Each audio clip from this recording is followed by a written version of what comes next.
ഹരിയോടൊപ്പത്തിൻ്റെ പുതിയൊരു ലക്കത്തിലേക്ക് സ്വാഗതം. ഹരി, ജീവിതത്തിൽ വളരെയധികം കൺഫ്യൂസ്ഡായി മാറുന്ന ഒരു നിമിഷം എല്ലാവരുടെയും ജീവിതത്തിൽ ഒരിക്കലെങ്കിലും ഉണ്ടാകാറുണ്ട്. ഹരിയുടെ ജീവിതത്തിൽ ഏറ്റവും കൂടുതൽ കൺഫ്യൂഷൻ ഉണ്ടായ ഒരു നിമിഷം ഏതാണ്? അതെങ്ങനെയാണ് ഹരി തരണം ചെയ്തത്? ജീവിതത്തിൽ പല തരത്തിലാണ് നമുക്ക് കൺഫ്യൂഷൻ വരികയെന്ന് തോന്നുന്നു. കാരണം കൺഫ്യൂഷൻ എന്നുള്ള സംഭവം തന്നെ ഒരു കൺഫ്യൂഷനാണ്. ഒരു കൺഫ്യൂഷൻ എങ്ങനെയാണ് ഉണ്ടാവുന്നതെന്നുള്ളതിൽ തന്നെ നമുക്ക് പലപ്പോഴും കൺഫ്യൂഷൻ വരാം. കാരണം പലപ്പോഴും നമ്മൾ ഏത് തരത്തിലാണ് പ്രശ്നങ്ങൾ നമ്മൾ ഫേസ് ചെയ്യുക, ഏറ്റവും കൂടുതൽ നമുക്ക് ഉണ്ടാകുന്ന പ്രശ്നങ്ങൾ വ്യക്തിപരമാണ്. വ്യക്തിബന്ധങ്ങളിലാണ് നമുക്ക് ഏറ്റവും കൂടുതൽ പ്രശ്നങ്ങൾ ഉണ്ടാവുക. നമ്മൾ ഒരു പ്രായത്തിൽ ഏറ്റവും കൂടുതൽ നമ്മൾ കൺഫ്യൂഷൻ അനുഭവിച്ചിട്ടുള്ളത് അച്ഛനോടും അമ്മയോടും എങ്ങനെ ഈ കാര്യം പറയും, ഈ വിഷയം ഞാൻ എങ്ങനെ അച്ഛൻ്റെ അടുത്ത് പറയും, അച്ഛൻ എങ്ങനെയായിരിക്കും പ്രതികരിക്കുക, അച്ഛനത് സമ്മതിക്കുമോ. അപ്പോൾ ഇതിനു വേണ്ടി ഞാനൊരു വിഷയത്തെപ്പറ്റി ആലോചിച്ച് ആലോചിച്ച വിഷയം ഞാനൊന്ന് പ്രസൻറ്റ് ചെയ്യാൻ വേണ്ടി ഞാൻ ഒരുപാട് സമയം അതിനു വേണ്ടി ടൈം സ്പെൻഡ് ചെയ്തിട്ടുണ്ട്. കാരണം അച്ഛൻ എങ്ങനെ പറയും എന്നുള്ളതിനെപ്പറ്റി എനിക്ക് പല തരത്തിലുള്ള മുൻവിധികൾ തോന്നുന്നുണ്ട്. റിയാക്ഷൻസിനെ പറ്റി അറിയില്ല. എങ്കിലും എനിക്കിത് വേണമെന്നുള്ളതുകൊണ്ട് ആ ഒരു സബ്ജക്റ്റ് ഞാനിങ്ങനെ ഹോൾഡ് ചെയ്ത് അത് തന്നെ ചിന്തിച്ച് കൊണ്ടുപോയി അവസാനം പോയി പറയും. ചിലപ്പോൾ വളരെ ഫാസ്റ്റായിരിക്കും റിയാക്ഷൻ, ചിലപ്പോൾ അടിയായിരിക്കും കിട്ടണുണ്ടാവുക, അതല്ല എങ്കിൽ വേറുന്നുണ്ട് പറ്റില്ല എന്ന് പറയുകയായിരിക്കാം, അല്ലെങ്കിൽ ചിലപ്പോൾ സാധിച്ച് തന്നിട്ടും ഉണ്ടാവാം. പക്ഷേ അതിലേക്ക് വരെ എത്തുന്ന ഒരു സിറ്റുവേഷൻ ഹൈലി കൺഫ്യൂസ്ഡാണ്. കാരണം ഞാൻ പറയാൻ പോകുന്നത് ശരിയാണോ, ഞാൻ പറയുന്നത് ശരിയാണോ, പറഞ്ഞാലുള്ള റിയാക്ഷൻസ് ഉണ്ടാവും. അപ്പോൾ വ്യക്തിപരമായിട്ട് ഒരു കമ്മ്യൂണിക്കേഷൻ എപ്പോഴും നമുക്ക് പലപ്പോഴും കൺഫ്യൂസ്ഡാണ്. കാരണം അത് അച്ഛൻ്റെയും അമ്മയുടെയും കാലത്ത് ചെറുപ്പത്തിലാണ് എങ്കിൽ ഒരു സ്റ്റേജ് കഴിയുമ്പോൾ നമ്മൾ നമ്മുടെ ഏട്ടനനിയന്മാരോട് സംസാരിക്കുന്നത് വളരെയധികം പ്രശ്നമായിരിക്കും, പ്രത്യേകിച്ച് ഒരു പ്രായം കഴിയുമ്പോൾ. കാരണം ഒരു ഏജ് വരെ നമുക്ക് നമ്മുടെ അനിയന്മാരോടും ഏട്ടന്മാരോടും നമ്മൾ സംസാരിക്കുമ്പോൾ ഉണ്ടായിരുന്ന ഫ്രീഡം ഒരു പർട്ടിക്കുലർ ഏജ് കഴിയുമ്പോൾ നമുക്ക് ഫ്രീഡത്തിൽ വ്യത്യാസം നമുക്ക് വരും. ആ ഫ്രീഡത്തിൽ വ്യത്യാസം വരുന്ന സമയത്ത് നമ്മൾ സംസാരിക്കുമ്പോൾ സ്വാഭാവികമായിട്ടും വരുന്ന ഒരു കൺഫ്യൂഷനുണ്ട്. ഒന്നും വേണ്ട, സിസ്റ്ററും ബ്രദറും കൂടെ ആദ്യത്തെ ഒരു 10 വയസ്സോ 12 വയസ്സോ വരെ ബാക്കിയുണ്ടായിരുന്ന ഒരു ഫ്രീഡം ഉണ്ടായിരുന്നു സംസാരിക്കാൻ. ഒരു ഏജ് കഴിയുമ്പോൾ അവരോട് സംസാരിക്കാൻ അവർക്ക് തന്നെ ചില പർട്ടിക്കുലർ കാര്യങ്ങൾക്ക് ഒരു മറ വരുന്നു, ഒരു കൺഫ്യൂഷൻ ഇവിടെ വരുന്നു. ഈ കൺഫ്യൂഷൻ എന്ന് പറയുന്നത് നമുക്ക് വരുന്ന ഒരു മെൻ്റൽ ബ്ലോക്കാണ്. കാരണം നമുക്ക് കൃത്യമായി ഉറപ്പില്ല എങ്ങനെയായിരിക്കും. അത് വ്യക്തിബന്ധങ്ങളിലാണ്, അല്ലെങ്കിൽ വ്യക്തിബന്ധമായിട്ട് കണക്ട് ചെയ്ത കാര്യങ്ങളിലാണ് ഇത്തരം കാര്യങ്ങളുടെ കൂട്ടിൽ വരിക. പിന്നെ നമുക്ക് വരുന്നത് നമ്മളെ പറ്റിയുള്ള ജീവിത ചിന്തയെ പറ്റിയാണ്. ഈ ലോകത്ത് എല്ലാവർക്കും ഏറ്റവും കൂടുതൽ കൺഫ്യൂഷനുള്ളത് അവനവനെ പറ്റിയാണ്. കാരണം നമുക്ക് ഈ ചുറ്റുമുള്ള എല്ലാവരുടെ കഴിവുകളെ പറ്റിയും നമുക്ക് നല്ല ധാരണയുണ്ട്, അല്ലെങ്കിൽ കഴിവ് കേടുകളെ പറ്റി നല്ല ധാരണയുണ്ട്. ചുറ്റുമുള്ളവരുടെ കഴിവ് കേടിനെ പറ്റി നമ്മൾ ധാരണ ഉണ്ടാവുന്നത് അവൻ്റെ കഴിവിനെ പറ്റി നമുക്ക് തോന്നിയ സംശയം കൊണ്ടാണ്. കാരണം അവൻ്റെ കഴിവ് കേടിനെ നമ്മൾ പ്രൊജക്റ്റ് ചെയ്യാൻ കാരണം എന്താണെന്ന് വെച്ചാൽ എന്നേക്കാളും കൂടുതൽ കഴിവ് അവനുണ്ടാവരുത് എന്ന്, അല്ലെങ്കിൽ ഉണ്ടെന്ന് മറ്റൊരു അറിയണ്ടായെന്ന് വിചാരിച്ച് അവൻ്റെ മോശത്തെ ഞാൻ കൂടുതൽ പ്രൊജക്റ്റ് ചെയ്യണം. കാരണം എൻ്റെ കഴിവിനെ എനിക്ക് മനസ്സിലാക്കാൻ കഴിയാത്തതുകൊണ്ടാണ് ഞാൻ അവൻ്റെ കഴിവുകേടിനെ പ്രൊജക്റ്റ് ചെയ്യുന്നതെന്ന് പോലും നമ്മൾ അറിയുന്നില്ല. അപ്പോൾ ചുറ്റും നിൽക്കുന്നവൻ്റെ എല്ലാം നമുക്ക് ഈശ്വര അവനിങ്ങനെ കാണിച്ചു അവനതിൻ്റെ. അപ്പം ഓരോരുത്തരും നന്നാവണം കാണുമ്പോൾ നമുക്കുള്ളിൽ എനിക്ക് പറ്റുന്നില്ലല്ലോ എന്നുള്ള കുണ്ഠിതവും നമുക്ക് വരുന്നു. ആ സമയത്ത് നമുക്ക് നമ്മളോട് വല്ലാതെ കൺഫ്യൂഷൻ വരിക, എന്നെ എന്തിനു കൊള്ളാം. പക്ഷേ എന്നെ എന്തിനു കൊള്ളാമെന്ന് എൻ്റെ ഉള്ളിൽ കൺഫ്യൂഷൻ ഉണ്ട് എങ്കിലും ഞാൻ പുറത്ത് കാണിക്കുന്നത് നേരെ തിരിച്ചാണ്. ഞാനാണ് ഏറ്റവും ബെസ്റ്റ്, ഞാൻ ഏറ്റവും സൂപ്പറാണ് എന്ന് കാണിക്കാൻ വേണ്ടി ഞാൻ എൻ്റെ മനസ്സിൻ്റെ മുകളിൽ, എൻ്റെ ശരീരത്തിൻ്റെ മുകളിലൊക്കെ അതിഭീകരമായിട്ടുള്ള വർണ്ണ കളർ ഇട്ട ഒരു മൂടുപടം ഇട്ട് എൻ്റെ ഗംഭീര ഡ്രസ്സും ഗംഭീര ബ്രാൻഡുള്ള ഷർട്ടും ബ്രാൻഡുള്ള പാൻറ്റും ബ്രാൻഡുള്ള ബെൽറ്റും ഒക്കെ ഇട്ട് ഞാൻ വളരെ ഹൈപ്പിൽ എന്നെ തന്നെ ഒരു വലിയ സംഭവമാക്കി ഞാൻ പുറത്ത് പ്രൊജക്റ്റ് ചെയ്ത് ഞാൻ ഇന്നലെ വരെ ചെയ്തിട്ടുള്ള ഒരു മഹാസംഭവങ്ങളെപ്പറ്റി ഞാൻ ഭയങ്കരമായിട്ട് എന്നെ മറ്റുള്ളവരിലേക്ക് എത്തിക്കാൻ ഞാൻ ശ്രമിച്ച് മുമ്പോട്ട് പോകുന്നൊരവസ്ഥയുണ്ട്. ഇത് ഞാൻ കാണിക്കുമ്പോൾ എൻ്റെ ഉള്ളിൽ ഒരു തോന്നലുണ്ട്, സത്യത്തിൽ ഞാൻ ആരാണ്, എൻ്റെ കപ്പാസിറ്റി എന്താണ്, എൻ്റെ കഴിവിനെ പറ്റി എനിക്ക് കൃത്യമായിട്ടുള്ളൊരു ഐഡിയ കിട്ടാതെ വരിക. അതൊരു വലിയ കൺഫ്യൂഷനാണ്. കാരണം എൻ്റെ ഉള്ളിലെ കഴിവ് മനസ്സിലാക്കാൻ എനിക്ക് മാത്രം പോരാ. എൻ്റെ ഒരു സ്റ്റേജിൽ സത്യത്തിൽ എൻ്റെ ചുറ്റും നിൽക്കുന്നവരാരും എൻ്റെ ഉള്ളിലെ കഴിവിനെ ഒന്ന് പറഞ്ഞു തന്നിട്ടില്ല. കാരണം എനിക്ക് എന്നെ കാണാൻ സ്വാഭാവികമായിട്ടും നമ്മൾ പല എപ്പിസോഡുകളിലും പല ഇതിലും നമ്മൾ ചർച്ച ചെയ്തിട്ടുള്ളൊരു കാര്യമാണ്. എനിക്ക് ഓരോ വ്യക്തിക്കും അവനവനെ മനസ്സിലാക്കാൻ, അവനവനെ കാണാൻ വളരെ ബുദ്ധിമുട്ടാണ്. നമ്മുടെ സ്വന്തം കണ്ണാടി അല്ലെങ്കിൽ സ്വന്തം മുഖം കാണി കണ്ണാടി നോക്കണം എന്ന് പറഞ്ഞ പോലെ നമ്മുടെ കഴിവുകളെ നമുക്ക് മനസ്സിലാക്കാൻ വളരെയധികം ബുദ്ധിമുട്ട് വരുന്നതുകൊണ്ട് നമ്മൾ പലപ്പോഴും മറ്റുള്ളവരുടെ മുമ്പിലേക്ക് നമ്മൾ പ്രൊജക്റ്റ് ചെയ്യാൻ വേണ്ടി നമ്മൾ ചെയ്യേണ്ടത് വരുന്നത് അത് നമ്മുടെ ഒരു റിയൽ കൺഫ്യൂഷനാണ്. സത്യത്തിൽ യഥാർത്ഥത്തിൽ നമുക്ക് വളരെയധികം കഴിവുകളുണ്ട് എന്ന് നമുക്കറിയാം. പക്ഷേ മറ്റുള്ളവർ നമ്മളെ വിശ്വസിക്കുന്നില്ല എന്നുള്ള ഒരു തെറ്റിദ്ധാരണയിൽ പുറത്ത്, ആ ഒരു കൺഫ്യൂഷൻ്റെ പുറത്ത് നമ്മൾ കൂടുതൽ സമയം നമ്മുടെ കഴിവ് ഇതാണ് എന്ന് മറ്റുള്ളവരെ ബോധ്യപ്പെടുത്താൻ എടുക്കുകയും നമ്മുടെ യഥാർത്ഥ കഴിവിന് വേണ്ടി നമ്മൾ ഉപയോഗിക്കുന്ന സമയം വളരെ കുറച്ചാവുകയും ചെയ്യുന്ന ഒരു സാഹചര്യം വരുന്നു. ഈ കൺഫ്യൂഷൻ എങ്ങോട്ടാണ് ലീഡ് ചെയ്യുന്നത്? ഒരു സ്റ്റേജ് കഴിയുമ്പോൾ ഈ കൺഫ്യൂഷൻ ലീഡ് ചെയ്ത് നമ്മുടെ കോൺട്രിബ്യൂഷൻ എന്നുള്ളൊരവസ്ഥയിൽ ഒരു സ്റ്റേജ് കഴിയുമ്പോൾ ഓട്ടോമാറ്റിക്കലി കുറവ് വരുന്നു. മാത്രമല്ല, ഞാൻ അല്ലെങ്കിൽ ഓരോ വ്യക്തിയും എൻ്റെ കൺഫ്യൂഷന് വേണ്ടി അതിനെ ഞാൻ ഓവർകം ചെയ്യാൻ വേണ്ടി അത് പ്രൊജക്റ്റ് ചെയ്യാൻ വേണ്ടി ഞാൻ ചെയ്ത സമയം കൊണ്ട് സത്യത്തിൽ കോൺട്രിബ്യൂഷന് വേണ്ടി അല്ലെങ്കിൽ സമൂഹത്തിൽ വേണ്ട ഞാൻ കൊടുക്കേണ്ട സംഭവത്തിലുണ്ടാകുന്ന മാറ്റങ്ങൾ അല്ലെങ്കിൽ ഞാൻ എൻ്റെ പ്രോഡക്റ്റിൻ്റെ ക്വാളിറ്റി ഞാൻ കോൺട്രിബ്യൂട്ട് ചെയ്യേണ്ട എൻ്റെ ഉള്ളിലെ സർവീസിൻ്റെ എൻ്റെ മൈൻഡിൻ്റെ ക്വാളിറ്റി ഞാൻ അപ്ഡേറ്റ് ചെയ്യാതെ ഞാൻ ഒരു സൈഡിൽ ഞാൻ ശ്രദ്ധിക്കാതെ ഇരുന്ന് പോകുന്നു. അപ്പോൾ സ്വാഭാവികമായിട്ടും നമ്മുടെ കൺഫ്യൂഷൻ നമ്മളെ ലീഡ് ചെയ്യുന്നത് എന്താണെന്ന് വെച്ചാൽ ഒരു ഭാഗത്ത് നമ്മുടെ കോൺട്രിബ്യൂഷൻ കപ്പാസിറ്റി കുറയും.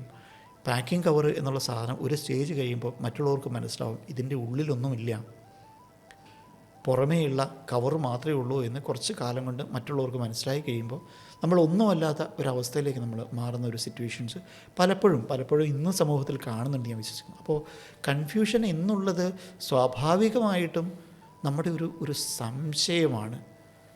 അതായത് നമ്മുടെ സംശയം എന്നുള്ളത് നമ്മളോട് തന്നെ നമുക്കുള്ള ഒരു സംശയമാണ്.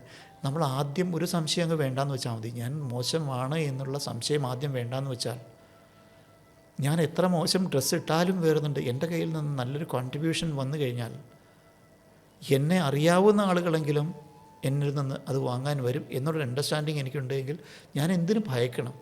ഈ ചിന്ത നമുക്ക് വളർന്നു വരുന്ന ഒരു സാഹചര്യം ഉണ്ടെങ്കിൽ ഒത്തിരി മാറ്റങ്ങളുണ്ടാകും. ഞാൻ ഇത് കൃത്യമായിട്ട് പറയുന്നത് ഞാനിത് ഫോളോ ചെയ്യാൻ ശീലിച്ചിട്ടുള്ള ഒരു കൂട്ടത്തിലാണ്. കാരണം ഞാൻ ഇതുവരെ എൻ്റെ ജീവിതത്തിൽ എന്തെങ്കിലും ഒരു പ്രോബ്ലമായിട്ട് കണ്ടിട്ടില്ല. എനിക്ക് കൺഫ്യൂഷൻസ് എല്ലാ സ്റ്റേജസിലും ഉണ്ടായിട്ടുണ്ട്. പക്ഷേ ആ കൺഫ്യൂഷൻസ് എനിക്കൊരിക്കലും പെർമനൻ്റ് ആയിട്ടില്ല. കാരണം ഒരു പ്രോബ്ലം ഞാൻ പറഞ്ഞല്ലോ, അച്ഛൻ്റെ അമ്മയുടെ അടുത്ത് കാര്യം പ്രസൻറ്റ് ചെയ്യാൻ വേണ്ടി ഞാൻ വിചാരിച്ച സമയത്ത് എനിക്ക് വല്ലാതെ കൺഫ്യൂഷൻസ് ഉണ്ട്. ഞാൻ പലപ്പോഴും വേറുന്നുണ്ട്, ഞാനൊരു പ്രോജക്റ്റിലേക്ക് വേണ്ടി ഞാൻ ഇപ്പോഴും ഇറങ്ങുമ്പോൾ ഇപ്പോഴും എനിക്ക് കൺഫ്യൂഷനുണ്ട്. കാരണം വേറുന്നുണ്ട്, വേണോ അത്? കാരണം വീണ്ടും പദ്ധതി എടുത്ത് വയ്ക്കുകയാണ്, വീണ്ടും കട എടുത്ത് വയ്ക്കുകയാണ്. ഞാൻ വീണ്ടും ഇപ്പോൾ എനിക്കൊരു 500 ജീവനക്കാരും കൂടെ ഉള്ളൊരു സംവിധാനം വേണമെന്ന് എനിക്കുണ്ട്. പുതുതായിട്ട് 500 പേരെയും കൂടി വേണമെന്നുള്ളൂ. അത് എടുത്താൽ ഉണ്ടാകുന്ന പ്രശ്നം, എടുത്തു കഴിഞ്ഞാൽ ഇവർക്കും കൂടെ ശമ്പളം കൊടുക്കണ്ടേ? ഈ ശമ്പളം കൊടുക്കാൻ ഞാൻ ബാധ്യത എടുക്കണ്ടേ? അത് തലവേദനയല്ലേ? എനിക്കിങ്ങനെ കൺഫ്യൂഷൻ വിചാരിച്ചാൽ എനിക്കെങ്ങനെയാണ് മുമ്പോട്ട് പോകാൻ കഴിയുക? അല്ലെങ്കിൽ എൻ്റെ ആവശ്യം അവിടെ തീരുകയാണ്. ഞാൻ ഇത് ചെയ്തില്ല എന്ന് വെച്ചിട്ട് എൻ്റെ ചുറ്റുമുള്ള 500 പേര് ജീവിക്കാതിരിക്കുന്നില്ല. അവർ വേറെ എവിടെയെങ്കിലും പോയി സുഖമായിട്ട് ജീവിക്കും. പക്ഷേ എനിക്ക് കിട്ടാനുള്ള കോൺട്രിബ്യൂട്ട് ചെയ്യാനുള്ള ഒരു അവസരം എനിക്കവിടെ നഷ്ടമാവും എന്നുള്ളതാണ് എൻ്റെ പ്രശ്നം.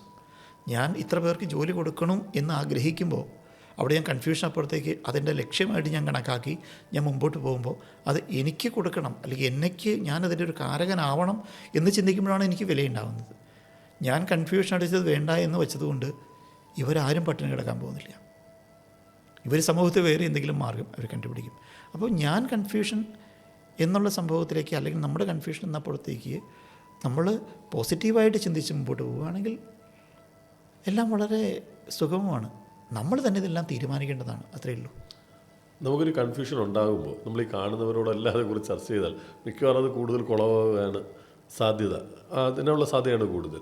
ശരിക്കും നമുക്കൊരു കൺഫ്യൂഷൻ ഉണ്ടായി നമുക്കത് തരണം ചെയ്യാൻ പറ്റുന്നില്ല എന്ന് തോന്നുകയാണെങ്കിൽ നമ്മൾ ആരോടാണത് ഡിസ്കസ് ചെയ്യേണ്ടത്? ഈ സമൂഹത്തിൽ നമുക്ക് വളരെ ഇമ്പോർട്ടൻ്റ് ആയിട്ട് കാര്യം എന്താ വെച്ചാൽ ഓരോ വിഷയത്തിനും അതിൽ തന്നെ കോൺസെൻട്രേറ്റ് ധാരാളമായിട്ടുള്ള എക്സ്പേർട്സ് ഉണ്ട്. ഒരു വിഷയത്തിൽ തന്നെ ചിന്തിച്ച് പോകുന്ന ആളുകൾക്ക് ഇപ്പോൾ ടെക്നിക്കലായിട്ട് ഇപ്പോൾ സിനിമ ചെയ്യുന്ന ഒരാൾ അയാളുടെ ജീവിതത്തിൽ സിനിമ മാത്രം പാഷനായിട്ട് നിൽക്കുന്ന ഒരു ഡയറക്ടറായിട്ട് നിൽക്കുന്ന ഒരാളുടെ സിനിമയെപ്പറ്റി സംശയം ചോദിച്ചാൽ അയാളുടെ ഒരു ഡയറക്ടർ എന്ന് പറയുമ്പം 360 ഡിഗ്രിയിലും ആ സിനിമയുടെ എല്ലാ വശങ്ങളെ പറ്റിയും അയാൾ വളരെ ഡെപ്തിൽ ചിന്തിച്ച് പോകുന്ന ഒരാളാണ്. അങ്ങനെ 10-15 സിനിമയൊക്കെ ചെയ്ത ഒരാൾ പല ഭാഗങ്ങളിൽ നിന്ന് ചിന്തിച്ച ഒരാളുടെ നമ്മൾ പോയി സിനിമയെപ്പറ്റി സംശയം ചോദിച്ചാൽ ഏത് ഭാഗത്തു നിന്ന് ചോദിച്ചാലും വളരെ കൃത്യമായിട്ടുള്ള മറുപടി പറയാൻ പറ്റും. നേരെ വെച്ച് ഒരു നടൻ്റെ അടുത്ത് മാത്രം പോയി ചോദിച്ചാൽ ആ നടൻ്റെ ആംഗിൾ, ആ അഭിനയത്തിലോ അല്ലെങ്കിൽ പുറമേ കണ്ട ലൈറ്റ് വെച്ചത് കണ്ടിട്ടോ ആ ക്യാമറ വെച്ചത് കണ്ടിട്ടോ അവിടെ പ്രൊഡക്ഷൻകാർ ഫുഡ് സെർവ് ചെയ്യണ കണ്ടിട്ടുള്ള കാര്യം മാത്രമായിരിക്കും ചിലപ്പോൾ നടന് പറയാൻ പറ്റുക. ലൈറ്റ് ആർട്ടിസ്റ്റിന് കാണുന്നത് ഡയറക്ടർ ആംഗിളിലോ അല്ലെങ്കിൽ ഇപ്പറയുള്ള വേറൊരു ആംഗിളിലോ അല്ലെങ്കിൽ അവർ പറയുന്ന ആംഗിളിൽ അയക്കെ കാണാൻ പറ്റില്ലെന്ന് വരുള്ളൂ. അപ്പോൾ ഒരു വിഷയത്തിനകത്തേക്ക് 360 ഡിഗ്രിക്കും അണ്ടർസ്റ്റാൻഡ് ചെയ്യാൻ കഴിയുന്ന ഒരാളോട് നമ്മൾ സംശയം ചോദിക്കുകയാണെങ്കിൽ നമുക്ക് കുഴപ്പമില്ല. നേരെ തിരിച്ച് ഇന്നത്തെ സമൂഹത്തിൽ എങ്ങനെയാണ് ചെയ്യുക? നമുക്കൊരു കൺഫ്യൂഷൻ ആകുമ്പോഴേ നമ്മളെ സഹായിക്കാനായിട്ട് നമുക്ക് ഉപദേശം തരാനായിട്ട് ധാരാളം ആളുകൾ നമ്മുടെ മുമ്പിലേക്ക് വരും. നമ്മൾ ആരോടെങ്കിലും ചോദിച്ചാൽ നമ്മൾ ഒരു എന്താ പറയുക, ഒരു ചെറിയ കറി നമുക്കിപ്പോൾ ഒന്നുമില്ലാതെ നമ്മൾ ചെറിയ കറി ഉണ്ടാക്കുന്നു, നമ്മൾ വീട്ടിൽ അടുക്കളയിൽ ഒരു കറി ഉണ്ടാക്കുന്നു. ആ കറി ഉണ്ടാക്കി കഴിഞ്ഞിട്ട് നമ്മൾ അതിലേ പോകുന്ന ഒരാളെ അല്ലെങ്കിൽ കുടുംബത്തിലുള്ള ഒരാളെ വിളിച്ചിട്ട് ഇതൊന്ന് നോക്കൂ, ഇത് സ്വാദം എങ്ങനെയുണ്ടെന്ന് നോക്കൂ എന്ന് പറയുമ്പോൾ അയാൾ കയ്യിലൊഴിച്ച് നോക്കിക്കഴിഞ്ഞിട്ട് ഇങ്ങനെ നക്കി പറയും ഉപ്പ് കുറച്ച് കുറവുണ്ട്, കുറച്ച് ഉപ്പും കൂടി ഇട്ടോളൂ, ബാക്കി കുഴപ്പമില്ല എന്ന് അയാൾ പറയും. നേരെ മറിച്ച് നമ്മളൊരു ഭക്ഷണം അയാളെ കഴിക്കാൻ വിളിച്ചിട്ട് അയാൾക്ക് ഭക്ഷണം വിളമ്പി കൊടുത്ത് അയാൾ ചോദിക്കുക ഇതെങ്ങനെയാണ് നന്നായിട്ടില്ലേ എന്ന് ചോദിച്ചാൽ സൂപ്പറായിട്ടുണ്ട് പറയും. ആളുകളുടെ ഒരു പ്രാഥമിക സ്വഭാവം അതാണ്. അതായത് അങ്ങോട്ട് പോയി അഭിപ്രായം ചോദിക്കാൻ പോകുമ്പോൾ ഇതിനെ കുറ്റം കണ്ടുപിടിക്കണമല്ലോ എന്ന് വിചാരിച്ച് കുറ്റം പറയുന്ന ധാരാളം ആളുകളുണ്ട്. അപ്പോൾ ഇയാൾ യഥാർത്ഥത്തിൽ ഈ വിഷയത്തെപ്പറ്റി അപഗ്രഥിക്കാൻ ഉള്ള കേപ്പബിളായിട്ടുള്ള ആളാണോ എന്ന് നമ്മൾ ചിന്തിച്ചിട്ട് മാത്രമേ നമ്മൾ അഭിപ്രായങ്ങൾ ചോദിക്കാൻ പാടുള്ളൂ. അതിപ്പോൾ പ്രൊഫഷണൽ അല്ല വ്യക്തിപരമായ ജീവിതത്തിലാണെങ്കിലും ഇത്തരം കൺഫ്യൂഷൻസ് വരുമ്പോൾ പ്രൊഫഷണലായിട്ട് ആൾക്കാരെ സമീപിക്കുന്നതായിരിക്കും കൂടുതൽ നല്ലതല്ലേ? വ്യക്തിപരമായിട്ടുള്ള പ്രശ്നങ്ങൾ ചിലപ്പോൾ ചിലർക്ക് കുടുംബ പ്രശ്നങ്ങൾ ഉണ്ടായിട്ടുണ്ടാകും. കുടുംബ പ്രശ്നങ്ങളെപ്പറ്റി സംസാരിക്കണമെങ്കിൽ യഥാർത്ഥത്തിൽ കുടുംബ പ്രശ്നം അനുഭവിച്ചിട്ടുള്ള ആളുകളോട് തന്നെ സംസാരിക്കണം. കാരണം എന്താ പറയുക, ഒരു ഡൈവോഴ്സിൻ്റെ വക്കത്തിൽ നിൽക്കുന്ന ഒരു സിറ്റുവേഷനിലുള്ള ഒരാളാണെങ്കിൽ തീർച്ചയായിട്ടും അയാൾ ഏറ്റവും ബെസ്റ്റ് എന്താ വെച്ചിട്ടുണ്ടെങ്കിൽ ഇത്തരത്തിലുള്ള സാഹചര്യത്തിൽ ജീവിക്കുന്ന ആളുകളോട് അവരുടെ സമാനമായിട്ടുള്ള സിറ്റുവേഷൻസ് ഏത് തരത്തിലാണ് അവർ ഹാൻഡിൽ ചെയ്തുകൊണ്ടിരിക്കുന്നത്. കാരണം അവരും ഇതേ പ്രശ്നത്തിലാണ്, അവരെന്ത് ചെയ്യണം എന്നാലോചിച്ച് നിൽക്കുകയാണ്, അല്ലെങ്കിൽ അവരിതിനകത്ത് പരിഹാരം കണ്ടുപിടിച്ചതാണ്. അത് ശരിയായോ തെറ്റാണോ, അവർ ഇന്നലെ എടുത്ത ആ ഒരു തീരുമാനം ശരിയാണോ തെറ്റാണോ എന്ന് അവർക്കൊരു ധാരണയുണ്ടാവും. അപ്പോൾ ചർച്ച ചെയ്യുമ്പോൾ നേരെ തിരിച്ച് വളരെ നല്ല ഒരു കുടുംബമായിട്ട് ജീവിക്കുന്ന ഒരാളോടാണ് ഇവിടുത്തെ കുടുംബ ജീവിതത്തിലെ പ്രശ്നത്തെപ്പറ്റി പോയി സംസാരിക്കുന്നതെങ്കിൽ അയാൾ പറയും ഒരു കാരണം നിങ്ങൾ കോംപ്രമൈസ് ചെയ്യണം, ഇതൊക്കെ കുറേ അഡ്ജസ്റ്റ്മെൻറ്റ് വേണം എന്ന് പറഞ്ഞ്. കാരണം അയാളെ സംബന്ധിച്ച് അയാളുടെ ജീവിതത്തിൽ അയാൾ കാണുന്ന ആ കുടുംബം നല്ല കുടുംബമാണ്.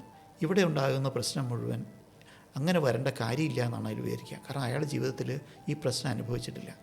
ഈ സമാന സ്വഭാവം അനുഭവിച്ചിട്ടുള്ള ആളുകളോട് സംസാരിക്കുക. അപ്പോൾ ഏത് പ്രശ്നങ്ങളിലും നമ്മൾ ഇടപെടുന്നു, ഒരു ബിസിനസ്സുമായിട്ട് ബന്ധപ്പെട്ട പ്രശ്നം വരുമെങ്കിൽ ബിസിനസ് അതേപടി ചെയ്തിട്ടുള്ള അതേപടിയുള്ള സാഹചര്യം കടന്നു പോയുള്ള ആൾക്കാരോട് ഇതുമായി സംസാരിക്കുക. കുടുംബത്തുണ്ടായ പ്രശ്നത്തിന് ഒരു പ്രശ്നമാണ് എങ്കിൽ അതുമായി അതേപടി അനുഭവിച്ചവർ പറയുക. നേരെ തിരിച്ച് കുടുംബ പ്രശ്നം ഉണ്ടാകുമ്പോൾ ബിസിനസ് പൊളിഞ്ഞ ആളോട് പോയി അഭിപ്രായം ചോദിച്ചിട്ട് കാര്യമില്ല. ബിസിനസ്സിൻ്റെ പ്രശ്നം ഉണ്ടാകുമ്പോൾ അപ്പുറം കുടുംബ പ്രശ്നത്തിൽ ഇടപെട്ട ആളോട് ചോദിച്ചിട്ട് കാര്യമില്ല. അപ്പോൾ ഏത് വിഷയത്തിനകത്തും ആരോടാണ് നമ്മൾ ചോദിക്കേണ്ടത്, സംസാരിക്കേണ്ടത് എന്ന് മനസ്സിലാക്കാനുള്ള ഒരു യുക്തി തീർച്ചയായിട്ടും നമുക്ക് തന്നെ ഉണ്ടാവണം. ഈ വിഷയത്തെക്കുറിച്ചുള്ള നിങ്ങളുടെ അഭിപ്രായങ്ങൾ ഉറപ്പായും കമൻറ്റ് ചെയ്യുക. ഈ വീഡിയോ മറ്റുള്ളവർക്കും ഷെയർ ചെയ്യുക. മറ്റൊരു വിഷയവുമായി വീണ്ടും കാണാം.